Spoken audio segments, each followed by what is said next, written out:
पाटलिपुत्रा के पूर्व सांसद जदयू छोड़कर के भारतीय जनता पार्टी में शामिल हुए। अब मैं चाहूंगा कि अपने पालीगंज के प्रत्याशी हम लोगों के बड़े भाई आदरणीय रामजन्म शर्मा जी से आग्रह है कि आप पुष्प देकर माननीय राष्ट्रीय अध्यक्ष जी का स्वागत करें।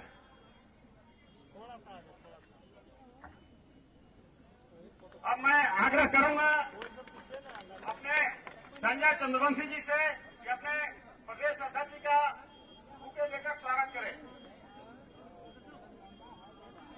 मैं आग्रह करूंगा अपने मंडल अध्यक्ष मनोज जी से कि राष्ट्रीय अध्यक्ष जी का स्वागत करें।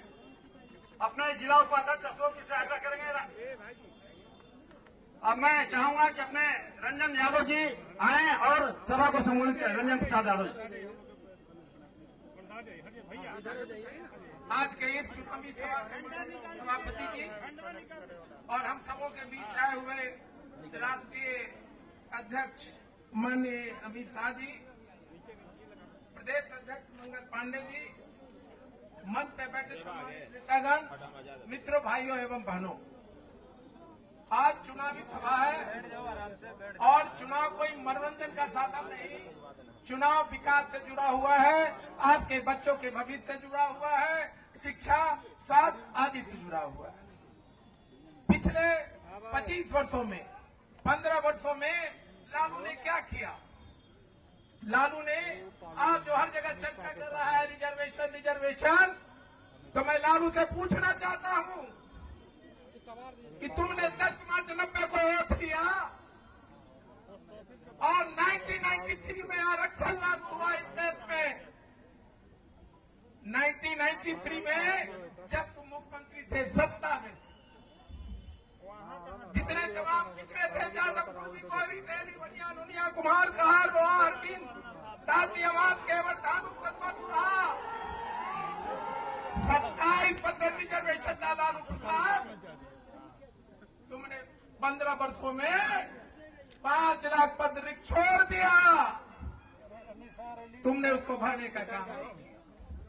27% रिजर्वेशन था, अगर इन पदों को तुम भरते तो 1,35,000 इस प्रदेश के जो पिछड़े थे, जादवपुर में कोयरी, तेली, बनिया, नुनिया, कुम्हार, कहार, उनके बच्चों को नौकरी मिलती, उनकी घर की आर्थिक स्थिति अच्छी हो। आज लोगों को गुमराह कर रहे हो। आरक्षण संविधान के तहत है। आरक्षण जो खास करके सामाजिक दृष्टि से, आर्थिक दृष्टि से जिनको आरक्षण मिला है वो खत्म नहीं। इसलिए हम इस मंच से कहना चाहेंगे साथियों, आप तमाम कार्यकर्ता साथियों को कि वो जनता को गुमराह करने का काम कर रहा है। 15 वर्षों के अवसर पे तो उसने किया नहीं, प्रदेश बांटा, समाज बांटा, बिहार के इकोनॉमिक समाज की गुंडा राज बनाया, मां बहने बाजार नहीं निकलती थी, बच्चे स्कूल नहीं जाते थे, आप घर से निकले पूरा वापस आएंगे कि देखिए कोई डर नहीं। इसलिए साथियों, हमारा निवेदन है कि अगर आप सचमुच में बिहार का विकास चाहते हैं, जिस तरह इस देश में अन्य प्रदेशों का विकास हुआ है, तो निश्चित तौर से आप एनडीए के उम्मीदवार रामजन्म शर्मा जो योग्य उम्मीदवार हैं, इनको भारी बहुमत से जिताने का काम कीजिए और लालू प्रसाद से लोग जो जनता को गुमराह कर रही है, खास करके पिछड़े लोगों को, दलितों को जो आरक्षण मिला है, इसने खुद नहीं दिया, लोगों की जिंदगी बर्बाद कर दी, लाखों लाख नौजवान की उम्र सीमा समाप्त हो गई। इसलिए इनसे बचने की जरूरत है। दूसरे रहे नीतीश कुमार, कहते हैं कि मैं अहंकारी नहीं स्वाभिमानी हूं, तो मैं पूछना चाहता हूं नीतीश कुमार कि कोई भी स्वाभिमानी आदमी लालू ऐसे सजायाफ्ता के साथ तालमेल नहीं कर सकता। इसलिए तुम स्वाभिमानी नहीं, तुम अहंकारी। इन्हीं शब्दों के साथ, इस आशा और विश्वास के साथ मैं समाप्त करता हूं और आशा करता हूं कि यहां से जाने के बाद तमाम पाली विधानसभा में जो 25 पाली विधानसभा में पंचायत है, दुल्हिन बाजार में 14 पंचायत है, घर घर में लोगों से मिलके लालू जो गलतफहमियां पैदा कर रही है उसको दूर करने का काम करेंगे। जय हिंद। तो मैं अब चाहूंगा इस क्षेत्र के लोकप्रिय, जनप्रिय, सब लोगों के चहेते, सब लोगों के अपने प्यारे बड़े भाई आदरणीय रामजन्म शर्मा जी जो प्रत्याशी हैं पालीगंज से, आए और सभा को संबोधित करें। माननीय रामजन्म शर्मा जी। रामजन्म शर्मा जी।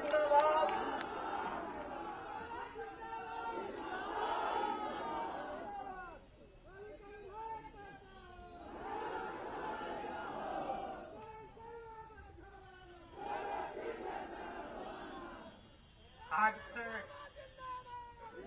सभा के अध्यक्ष जी, हम लोगों के पटना जिला भाजपा के अध्यक्ष जयनंद कुमार जी, हमारे भारतीय जनता पार्टी बिहार प्रदेश के अध्यक्ष आदरणीय मंगल पांडे जी आज हमारे बीच आए।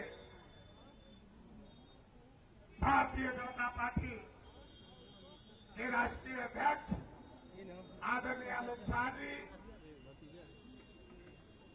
हमारे इस पाटलिपुत्र लोकसभा के पूर्व सांसद डॉक्टर रंजन प्रसाद यादव जी, कुर्ता के लोकप्रिय उम्मीदवार हमारे छोटे भाई अशोक कुमार वर्मा जी, मंच पर उपस्थित हमारे सभी नेतागण, इस सभा स्थल पर उपस्थित पालीगंज के कोने कोने से आए हुए हमारे अभिभावक, किसान, मजदूर, नौजवान, क्रांतिकारी साथियों, देवियों, सबसे पहले मैं अपने शुभचिंतक, अपने स्थानीय नेताओं से क्षमा प्रार्थी हूं कि प्रशासन के चुस्ती के कारण मैं इस मंच पर आप लोगों को स्थान नहीं दे सका, जिसके लिए मैं आप सारे अपने भाइयों से, अपने विशिष्ट अतिथियों से क्षमा प्रार्थी हूं। भाइयों, बिहार में विधानसभा का चुनाव चल रहा है। 2 चरणों के चुनाव हो चुके हैं। तीसरा चुनाव 28 तारीख को संपन्न होगा। पालीगंज से भारतीय जनता पार्टी के उम्मीदवार के रूप में आप मुझे बुलाया है। पालीगंज के लोग इस पालीगंज के अखाड़े में मुझे उतारने का काम किया है। मैं अपने मित्रों, अपने अभिभावकों, यहाँ के किसान मजदूर भाइयों को ये बताना चाहता हूँ कि आपने इस मैदान में मुझे उतारा है, अखाड़े में उतारा है। मैं विरोधियों के साथ उसे चित करने में निश्चित रूप से आपके सहयोग से सफल होऊंगा। पालीगंज के इस धरती पर वर्षों से कन्हैया बाबू के बाद विकास नहीं हुए, उस विकास को मैं ऊंचाइयों पर पहुंचाने का काम करूंगा। पालीगंज के पूर्वी क्षेत्र नदारी कोदारी से लेकर के और केचीपुर से लेकर के इधर इमामगंज तक का इलाका विकास बाकी है।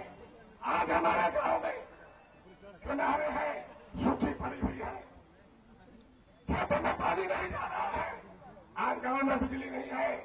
मैं आप सारे लोगों को यह बताना चाहता हूं कि जिस दिन मुझे आप नेतृत्व सौंपेंगे, गांवों में पानी अंतिम छोर तक पहुंचेगा। पालीगंज के गांव गांव में बिजली पहुंचेगी, कानून व्यवस्था सुदृढ़ होगा।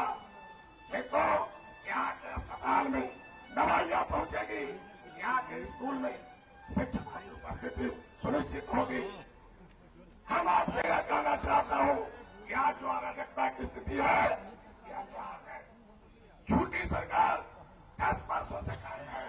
आज किसानों की सब्सिडी के नाम पर, डीजल सब्सिडी के नाम पर घोषणा किया, लेकिन एक भी डीजल सब्सिडी राष्ट्रीय अध्यक्ष महोदय को मैं बताना चाहता हूं कि नहीं मिल पाया है। आवेदन पत्र आमंत्रित किए गए, लेकिन एक भी किसानों का डीजल सब्सिडी नहीं मिला। आज से 3 महीने पहले, आज 6 महीने हो गए, का इलाका हो, पालीगंज का इलाका हो, हजार लाखों क्विंटल धान का पैसा भी बिहार सरकार के पास बनाया है, एक भी किसानों का धान का पैसा भुगतान नहीं किया गया। यह अराजकता, यह अराजकता की सरकार बदलने की जरूरत है, परिवर्तन लाने की जरूरत है। जिस प्रकार से आपने केंद्र में एकजुट होकर के पालीगंज और बिहार के पाटलिपुत्रा से लोकसभा का चुनाव जीत करके आपने सरकार बनाने का काम किया। आदरणीय नरेंद्र मोदी जी की सरकार अगुवाई में देश में प्रधानमंत्री आप सरकार गठन करने का काम किया। मैं आपसे निवेदन करूंगा कि बिहार में यह जो झूठी सरकार है, यह जो अक्षम सरकार है, उसको बदलने के लिए आप लोग के संकल्प हो और बिहार में भी परिवर्तन लाए और यहां भी एनडीए और भारतीय जनता पार्टी की सरकार बनाने का काम करें। 28 तारीख के दिन हम तमाम अपने भाइयों से अनुरोध करता हूं, एक एक वोट कमल के फूल पर बटन दबा करके अपने प्रिय भाई रामजन्म शर्मा को यहां से बहुमत के साथ जिता करके विधानसभा में भेजने का काम करें। हम आपको ईमानदारी के साथ 5 वर्षों तक आपकी सेवा करूंगा। सबको मान, सबको सम्मान, सबको साथ लगा करके सामाजिक समरसता के प्रतीक के रूप में यहाँ पर हम आदर्श प्रस्तुत करूंगा। इन्हीं शब्दों के साथ हम तमाम भाइयों को प्रणाम करता हूँ, साधुवाद देता हूँ, अपने नौजवान भाइयों को क्रांतिकारी अभिनंदन करता हूँ। जय हिंद, जय भारत, जय बिहार। तो अब हम चाहेंगे कि अपने बीच में लोकप्रिय जनप्रिय हम लोगों के गार्जियन आदरणीय मंगल पांडे जी अपने प्रदेश अध्यक्ष जी आए और हम लोगों को संबोधित करें। माननीय प्रदेश भारतीय जनता पार्टी के राष्ट्रीय अध्यक्ष जिनके नेतृत्व में हम सब लोग 8 नवंबर को बिहार में परिवर्तन लाने वाले हैं, जिनके नेतृत्व में 8 नवंबर को परिवर्तन लाकर बिहार को विकास के रास्ते पर ले जाने वाले हैं, सुशासन के रास्ते पर ले जाने वाले हैं। वैसे हमारे आदरणीय श्री अमित शाह जी, पार्टी के राष्ट्रीय महामंत्री आदरणीय श्री कैलाश विजयवर्गीय जी, इस क्षेत्र के भारतीय जनता पार्टी की ओर से एनडीए के प्रत्याशी श्री रामजन्म शर्मा जी, यहाँ के पूर्व सांसद वरिष्ठ नेता आदरणीय श्री रंजन यादव जी, श्री राजेंद्र सिंह जी, श्री अशोक वर्मा जी, संजय चंद्रवंशी जी, पार्टी के जिला के अध्यक्ष भाई जनार्दन शर्मा जी, विभूति नारायण सिंह जी, मंच पर उपस्थित भारतीय जनता पार्टी, लोक जनशक्ति पार्टी, राष्ट्रीय लोक समता पार्टी और हम पार्टी के हमारे सभी सम्मानित नेतागण और आज की इस चुनावी जनसभा में उपस्थित सभी बड़े बुजुर्गों, नौजवान साथी मित्रों, मीडिया के पत्रकार बंधुओं, मित्रों, नीतीश कुमार जी रोज कहते हैं कि बिहार में सुशासन का राज चल रहा, अपने को सुशासन बाबू कहते हैं। लेकिन नीतीश जी, मैं आपसे पूछना चाहता हूं कि यह कैसा सुशासन है? आपके बिहार के अंदर पालीगंज की जनता आपसे पूछना चाहती है कि एक सप्ताह के अंदर 2 एएसपी को इस बिहार में गोली मारा जाता है और अपराधी पकड़े नहीं जाते हैं। यह कैसा सुशासन है? बिहार की जनता आपसे जानना चाहती है। किस तरफ आप बिहार को ले जाना चाहते हैं? कैसा बिहार बनाना चाहते हैं? हम सब लोग लगातार कह रहे हैं कि जब से आपने लालू प्रसाद जी से हाथ मिलाया है, बिहार में जंगल राज 2 आ गया और जंगल राज 2 का ट्रेलर नई फिल्म दिखाई पड़ने लगा है लोगों को। और बिहार की जनता 1990 से 2005 तक उस फिल्म को देख चुकी। बिहार की जनता अब किसी भी सूरत में उस फिल्म को दोबारा नहीं देखना चाहती है। इसलिए नीतीश कुमार जी, कान खोलकर सुन लीजिए, चाहे कुछ भी हो जाए, बिहार की जनता, पालीगंज की जनता बिहार में जंगल राज 2 नहीं आने देगी। और जो सरकार अपने एएसपी को नहीं बचा सकती है, वह आम जनता को क्या बचा पाएगी? यह पालीगंज की जनता आपसे पूछना चाहती। मित्रों, हम सब लोग बिहार में विकास के लिए परिवर्तन करना चाहते हैं। हम सब चाहते हैं कि गांव के अंदर बिजली पहुंचे, सड़क पहुंचे, पानी पहुंचे। हम चाहते हैं कि विद्यालयों की स्थिति अच्छी हो, अस्पतालों की स्थिति अच्छी हो, जनता का कल्याण हो। और जनता का कल्याण करने के लिए, जनता का भलाई करने के लिए शासक के रूप में नहीं, सेवक के रूप में सेवा करने का अवसर आपसे मांगने के लिए हम सब लोग आपके बीच आए हैं। और आप सब लोगों ने सभी पार्टियों को, सभी लोगों को जो आज हमारे खिलाफ चुनाव लड़ रहे हैं, चाहे वह कांग्रेस पार्टी हो, राष्ट्रीय जनता दल हो, जनता दल यूनाइटेड हो, इन सभी पार्टियों को बिहार की जनता ने सेवा करने का अवसर दिया है। और बड़े भाई और छोटे भाई पिछले 25 वर्षों से इस बिहार के अंदर क्या किए हैं, यह बिहार की जनता को मालूम है। आज उस 25 वर्ष के शासन के कारण बिहार के लोगों ने जो सपना देखा था, वह सपना आज बिहार की धरती पर पूरा नहीं हो सका।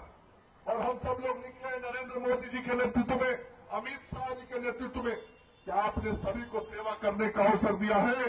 एक बार भारतीय जनता पार्टी के नेतृत्व वाली एनडीए को सेवा करने का अवसर दीजिए। हम बिहार में परिवर्तन ला के दिखाएंगे। हम बिहार को गुजरात, बिहार को हरियाणा, बिहार को हम राजस्थान, मध्य प्रदेश, छत्तीसगढ़, महाराष्ट्र की तरह बना के दिखाएंगे। यह संकल्प लेके हम सब लोग निकले। मित्रों, आगे और सभाएं हैं। आदरणीय अध्यक्ष जी की बात को हम सब लोगों को सुननी, लेकिन एक अंतिम बात कह के अपनी बात को समाप्त करूंगा। मित्रों, हम सब गांव के रहने वाले लोग हैं और गांव में हम सब लोगों के जो घरों में बिजली आती है, वह बिजली ट्रांसफार्मर ठीक होता है तब आता है। यदि ट्रांसफार्मर ठीक नहीं हो तो बिजली नहीं आती है। भले ही उसके ऊपर वाले तार से 11,000 वोल्ट का सप्लाई होता रहे, लेकिन गांव में लगा हुआ ट्रांसफार्मर यदि खराब हो जाए तो घर का पोल नहीं चलता। आज वही हाल हो गया इस बिहार का। दिल्ली की सरकार तो खूब विकास करना चाहती है, खूब पैसा देना चाहती है, खूब योजना देना चाहती है, लेकिन पटना में जो बिहार सरकार रूपी ट्रांसफार्मर बैठा हुआ है, वह ट्रांसफार्मर जल गया मेरे भाइयों बहनों। और उस जले हुए ट्रांसफार्मर को हमको 28 तारीख को बदलना है। उस जले हुए ट्रांसफार्मर को बदल के एनडीए का ट्रांसफार्मर लगाना है, ताकि बिहार में हम विकास के किरण को पहुंचा सके।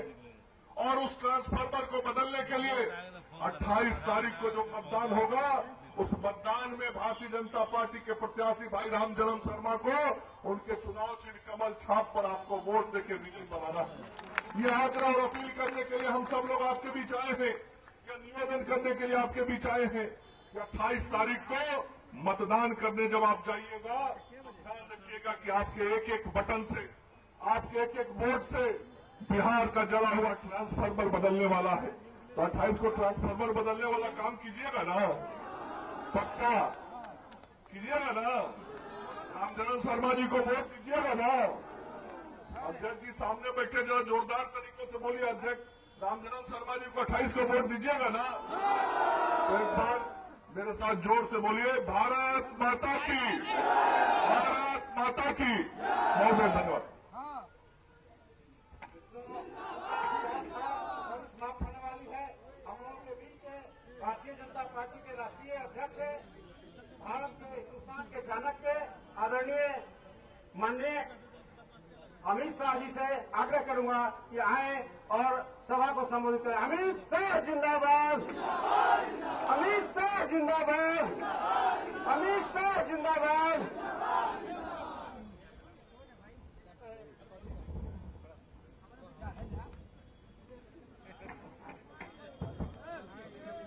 भारत माता की। अरे ऐसे नहीं, लालू जी जहाँ है वहाँ आवाज पहुंचनी चाहिए। जोर से बोलिए जरा, बोलेंगे भारत माता की। मंच पर उपस्थित क्या करते हो यार, बिहार प्रदेश भारतीय जनता पार्टी के अध्यक्ष श्री मंगल पांडे जी, भारतीय जनता पार्टी के राष्ट्रीय महासचिव और भारतीय जनता पार्टी के बड़े नेता श्री कैलाश विजयवर्गीय जी, यहां के भूतपूर्व सांसद श्री रंजन प्रसाद यादव जी, जिले के अध्यक्ष श्री जनार्दन कुमार जी, श्रीमती मधुबाला शर्मा जी, श्री विभूति नारायण सिंह जी, श्री मनोज कुमार जी, यहाँ के लोकप्रिय प्रत्याशी श्री राम जन्म शर्मा जी, कुर्ता के प्रत्याशी रालोसपा के भाई अशोक वर्मा जी, और आज इतनी बड़ी संख्या में पालीगंज मत विस्तार से आए हुए प्यारे माताओं, भाइयों और बहनों और मेरे प्यारे युवा दोस्तों, बिहार में 12 तारीख को पहले चरण का मतदान हो चुका है। 16 तारीख को दूसरे चरण का मतदान हो चुका है और 28 तारीख को तीसरे चरण का मतदान है। मैं पूरा बिहार घूमकर आज घूमते घूमते यहां पालीगंज आया हूं। बिहार में मैंने जो देखा है, भारतीय जनता पार्टी की एक बड़ी लहर पूरे बिहार में मित्रों दिखाई पड़ती है और ये बात निश्चित है कि इस 8 तारीख को जब मतगणना होगी, हो सकता है कैलाश विजयवर्गीय का कुछ और कार्यक्रम हो, हमारे प्रदेश अध्यक्ष जी का कुछ और कार्यक्रम हो, मगर नीतीश कुमार जी का एक कार्यक्रम तय है। दोपहर को 2 बजे आखिरी बार मुख्यमंत्री की गाड़ी में बैठकर मुख्यमंत्री भवन से इस्तीफा देने के लिए राज्यपाल भवन जाना उनका तय है। 8 तारीख को दोपहर 2 बजे बिहार के अंदर 2/3 बहुमत के साथ भाजपा के नेतृत्व में एनडीए की सरकार बनने जा रही है। पूरे बिहार में इस प्रकार का एक वातावरण निर्मित हुआ है और मित्रों, ये परिवर्तन जो है, ये बिहार के अंदर विकास के युग की शुरुआत है। पहले और दूसरे चरण का रिपोर्ट हमारे बूथ के आवाज जरा बड़ी करोगे, हमारे बूथ के कार्यकर्ताओं के पास से पहले और दूसरे चरण की रिपोर्ट आई। मैं विशेष रूप से आभारी हूं बिहार की माताओं और बहनों का। लंबी लंबी लाइन लगाकर एक दृढ़ निश्चय के साथ उन्होंने भारतीय जनता पार्टी के पक्ष में मतदान किया है, क्योंकि वो नहीं चाहती है कि बिहार में जंगल राज 2 आ जाए। उनकी कोई इच्छा नहीं। मित्रों, कि 25 साल के अंदर देश में बहुत बड़ा परिवर्तन आया और वो परिवर्तन विकास के मामले में आया। देश के कई सूबे, कई प्रांत, कई प्रदेश विकास के मामले में बहुत आगे हैं। एक बीमारू स्टेट की व्याख्या बनी हुई।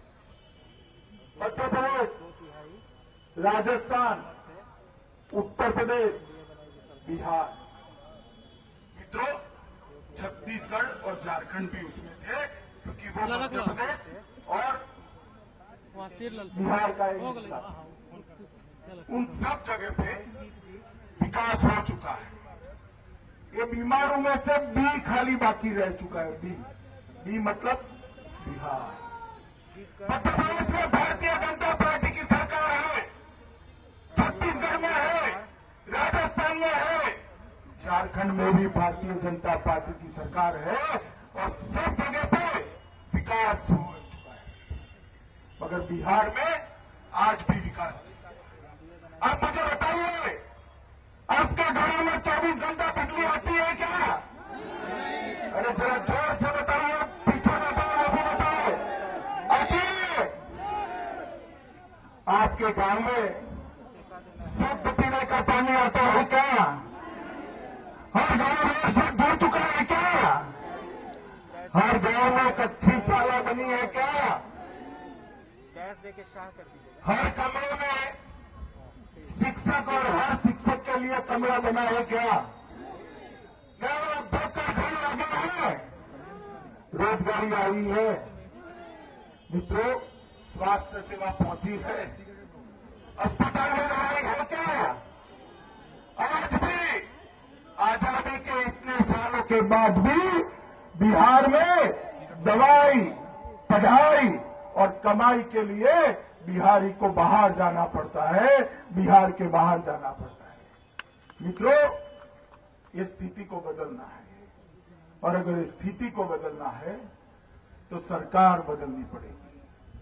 आप सबकी कृपा से दिल्ली में भारतीय जनता पार्टी की सरकार बनी, एनडीए की सरकार बनी, और नरेंद्र भाई इसके प्रधानमंत्री बने। मुझे कहने में कोई संकोच नहीं है मित्रों कि बिहार की जनता अगर कृपा न करती, इतना समर्थन न करती, तो बिहार के अंदर नरेंद्र मोदी की, देश में नरेंद्र मोदी की सरकार बनना असंभव था। देश में भारतीय जनता पार्टी की सरकार बनी है, उसका कोई एक कारण है तो बिहार की जनता का समर्थन है।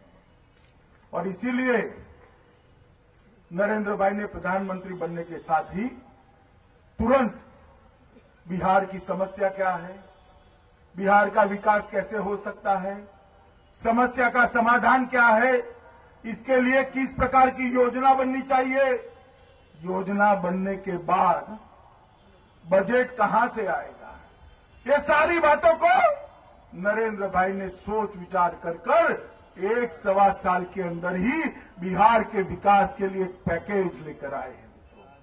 आप मुझे बताइए कितने रुपयों का पैकेज है? अरे यार ऐसे नहीं, जोर से बोलिए। 1,25,000 करोड़ रुपए का पैकेज लेकर नरेंद्र भाई बिहार के विकास के लिए आए हैं, और 40,000 करोड़ रुपया अतिरिक्त योजनाओं के लिए है। 1,65,000 करोड़ का मतलब होता है बिहार के 3 बजट जितना रुपया। और नीतीश कुमार जी क्या कहते हैं कि हमें पैकेज नहीं चाहिए, बिहार अपने पैर पर खड़ा हो जाएगा। अरे नीतीश कुमार, मुगालते में मत रहो कि ये पैकेज आपके लिए है। ये पैकेज बिहार के युवाओं के लिए है, बिहार के किसानों के लिए है, बिहार की महिलाओं की सुरक्षा के लिए। आपको कोई अधिकार नहीं है, आपको कोई अधिकार नहीं है पैकेज नहीं चाहिए कहने का। मित्रों, आप मुझे बताइए, अगर ये नीतीश लालू की सरकार फिर से आती है तो पैकेज लागू होगा क्या? होगा क्या? पानी नहीं आएगी, रोड नहीं बनेगा, साला नहीं बनेगी, उद्योग नहीं लगेगा, रोजगारी नहीं रहेगी। अगर पैकेज फिर से ठीक से नीचे तक पहुंचाना है तो भारतीय जनता पार्टी की सरकार बनानी पड़ेगी। मित्रों, एक सरकार ऐसी बनाइए जो नरेंद्र मोदी के हाथ को मजबूत करे। ये अगड़ा पिछड़ा सारी बातें बहुत हो चुका। मैं कहना चाहता हूं लालू जी को कि लालू जी, ये 1990 नहीं है, ये 2015 है। बिहार का युवा अब विकास मांगता है, विकास। आप दे सकते हैं क्या विकास? आप मुझे बताइए। मित्रों, मैं हर रोज टीवी पर लालू जी के भाषण आते जाते देखता हूं। कुछ बातें मेरी तो समझ में ही नहीं आती है। अगर आप समझते हैं तो मुझे बताइएगा जरा। हाँ, आप बिहार के हैं, समझते हैं, बरोबर समझते हैं, तो मुझे बताइए, कौवा काटने से बिजली आएगी क्या? कबूतर मारने से पानी आएगा क्या? हल्दी और सिंदूर का धुआं करने से रोजगारी मिलेगी क्या? गर्म पानी डालकर चूहा भगाने से शिक्षा आएगी? मेरी तो समझ में नहीं आता। आपको शिक्षा चाहिए या नहीं चाहिए? वो कहते हैं हम कबूतर काटेंगे। आपको रोजगारी चाहिए या नहीं चाहिए? वो कहते हैं हम कौवा काटेंगे। आपको दवाई चाहिए या नहीं चाहिए? वो कहते हैं हम चूहा भगाएंगे। आपको बिजली चाहिए या नहीं चाहिए? वो कहते हैं हम धुआं करेंगे। अब मुझे बताइए, ये लालू अगर फिर से नीतीश के कंधे पर बैठकर रिमोट से सरकार चलाएंगे तो विकास होगा क्या? विकास होगा? मित्रों, किस प्रकार का गठबंधन बना है इन लोगों ने। जो नीतीश कुमार 20 साल तक बिहार की गली गली में, कुचे कुचे में जाकर लालू प्रसाद के जंगल राज का विरोध करते थे और जंगल राज करके थकते नहीं थे। जैसे ही कुर्सी जाती दिखी, लालू की गोदी में बैठकर फिर से मुख्यमंत्री बन गए। ये लालू प्रसाद और नीतीश कुमार जब किशोर अवस्था में थे तब से गैर कांग्रेसवाद की राजनीति करते थे, समाजवाद की बात करते थे। जेपी लोहिया और कर्पूरी ठाकुर के अनुयायी थे। आज वो दोनों सत्ता प्राप्त करने के लिए कांग्रेस के साथ बैठकर आए हैं। मित्रों, ये स्वार्थ का गठबंधन है। बिहार की जनता को नीतीश कुमार जवाब दे कि आप जंगल राज भूल चुके हो क्या? भले नीतीश कुमार आप जंगल राज भूल गए हो, बिहार की जनता जंगल राज नहीं भूली है, उसको ठीक से याद है।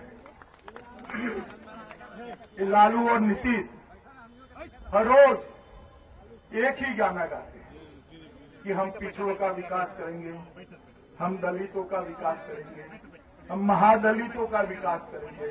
भैया 25 साल इनका शासन रहा या नहीं रहा बताइए, हाँ या ना बोलिए। 35 साल कांग्रेस का शासन रहा, 15 साल लालू का रहा, 10 साल नीतीश का रहा। पिछड़ों का विकास हुआ है क्या? महादलितों का विकास हुआ है क्या? दलितों का विकास हुआ है? मित्रों, आज भी बिहार का अति पिछड़ा दलित महादलित जंगल राज को नहीं भूला है। जंगल राज का नाम सुनते ही उनकी रूह कांप जाती है, रूह कांप जाती है। इतने अत्याचार किए हैं इस लालू जी ने। अब लालू के एक कंधे पर जंगल राज का अपराध है, नीतीश के एक कंधे पर लालू का जंगल राज है और दूसरे कंधे पर कांग्रेस का 12 लाख करोड़ रुपए का भ्रष्टाचार है। और ये नीतीश बाबू कहते हैं कि हम विकास करेंगे। आप बताइए मुझे, जंगल राज और भ्रष्टाचार के साथ विकास हो सकता है क्या? हो सकता है? अरे आप क्या पिछड़ों की बात करते हो नीतीश बाबू? भारतीय जनता पार्टी वो पार्टी है जिसने सबसे ज्यादा पिछड़ा मुख्यमंत्री देश में देने का काम ये भारतीय जनता पार्टी ने किया है। आप घोषणाएं करते रहिए। भारतीय जनता पार्टी ने डंके की चोट पर एक गरीब चाय वाले के बेटे को, एक अति पिछड़ा समाज के बेटे को घोषित कर डंके की चोट पर नरेंद्र मोदी को देश का प्रधानमंत्री बनाने का काम किया है। आप क्या बात करते हैं महादलितों की कल्याण की? एक महादलित का बेटा बिहार की मुख्यमंत्री पद की गद्दी पर बैठा था। आपकी सत्ता लिप्सा ने जीतन राम मांझी को उठाकर आपने फेंक दिया। नीतीश जी, आपका कुल मिलाकर पूरा जीवन ही सबको छोड़ने का है। आप मुझे बताइए, नीतीश जी को ऊपर लाने में फडणवीस साहब का हाथ है या नहीं है? है या नहीं है? आज कहां है फडणवीस साहब? आपको मालूम है, उनको मालूम नहीं है।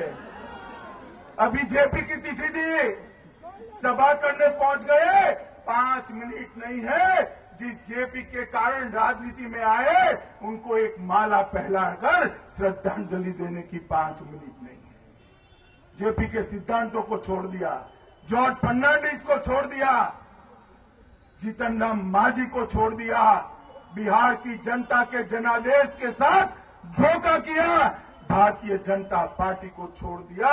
नीतीश जी, आपने किसी का साथ नहीं दिया और अब आप अपेक्षा करते हैं कि बिहार की जनता आपका साथ देगी?